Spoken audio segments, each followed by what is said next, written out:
Trump has previously warned that immigration from Muslim-majority nations threatens European and U.S. security. The retweets were immediately met with outrage in the United Kingdom. CNN President Donald Trump retweeted Wednesday morning 3 inflammatory videos from a British far-right account rife with anti-Muslim content. The videos, posted by Jada Franson, the deputy leader of Britain First, a far-right and ultra-nationalist political group, depict purported Muslims assaulting people and, in one video, smashing a statue of the Virgin Mary.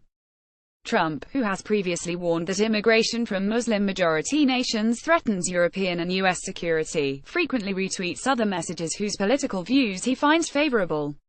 But he has seldom shared messages as offensive and explosive as he did on Wednesday, and the retweets were immediately met with outrage in the United Kingdom and condemned by Downing Street. Franson reacted jubilantly online, touting that the videos had been shared with Trump's nearly 44 million followers. "God bless you, Trump," she wrote in all caps.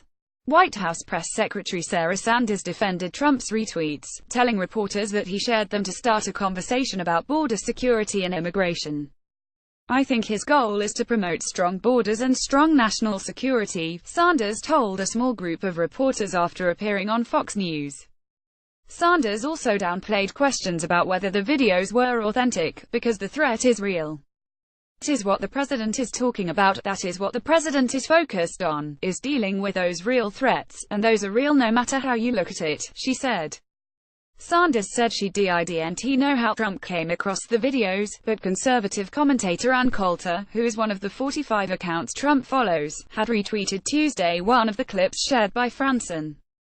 Franson was found guilty of religiously aggravated harassment in November 2016 after abusing a Muslim woman wearing a hijab while she was with her 4 children. Franson was fined by the court and ordered to pay costs. In a separate development, Franson was also charged over using threatening, abusive or insulting words or behavior during a speech she made in Belfast in Northern Ireland. She is set to appear at Belfast Magistrates Court on December 14. Outrage and Trump's retweets were leading several major British news websites Wednesday morning, and officials condemned him on Twitter. Spokesperson for UK Prime Minister Theresa May said Trump was wrong to share the videos, adding that Britain First seeks to divide communities through their use of hateful narratives which peddle lies and stoke tensions. British people overwhelmingly reject the prejudiced rhetoric of the far-right, which is the antithesis of the values that this country represents: decency, tolerance and respect, the spokesperson added. The Muslim Council of Britain slammed Trump in a statement, saying the retweets were the clearest endorsement yet from the US president of the far-right and their vile anti-Muslim propaganda. The US-based Council on American Islamic Relations similarly condemned Trump's retweets, saying he is clearly telling members of his base that they should hate Islam and Muslims.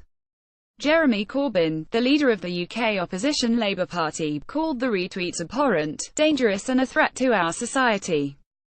Labour lawmaker David Lammy told the president he was not welcome in my country and my city. Brendan Cox, the husband of Jo Cox, the British MP who was murdered last year by a man who reportedly shouted Britain First as he attacked her, tweeted, "Trump has legitimised the far right in his own country, now he's trying to do it in ours. Spreading hatred has consequences. The president should be ashamed of himself." Asked about Trump's retweets on CNN's New Day, former Director of National Intelligence James Clapper said he found them bizarre and disturbing.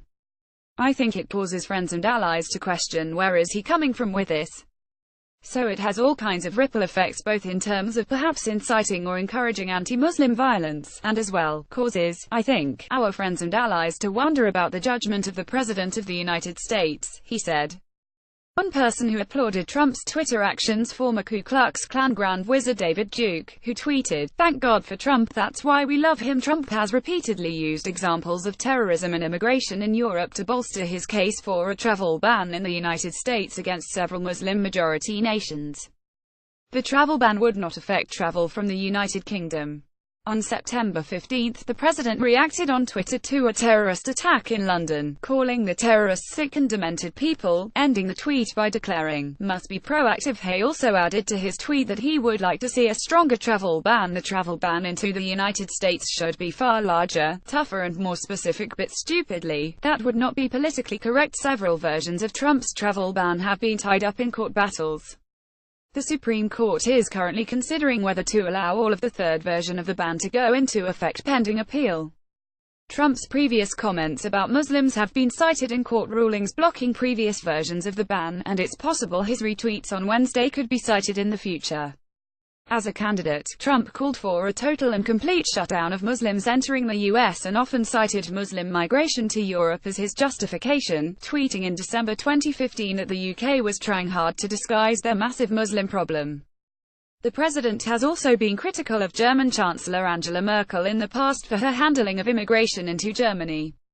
"What's happening in Germany? I always thought Merkel was like this great leader. What she's done in Germany is insane. It is insane. They're having all sorts of attacks," Trump said in an October 2015 interview. CNN's Tom Lumley, Megan Vasquez, Ariane DeVogue, Dan Merica, Donnie O'Sullivan and Vasco Cotovio contributed to this report.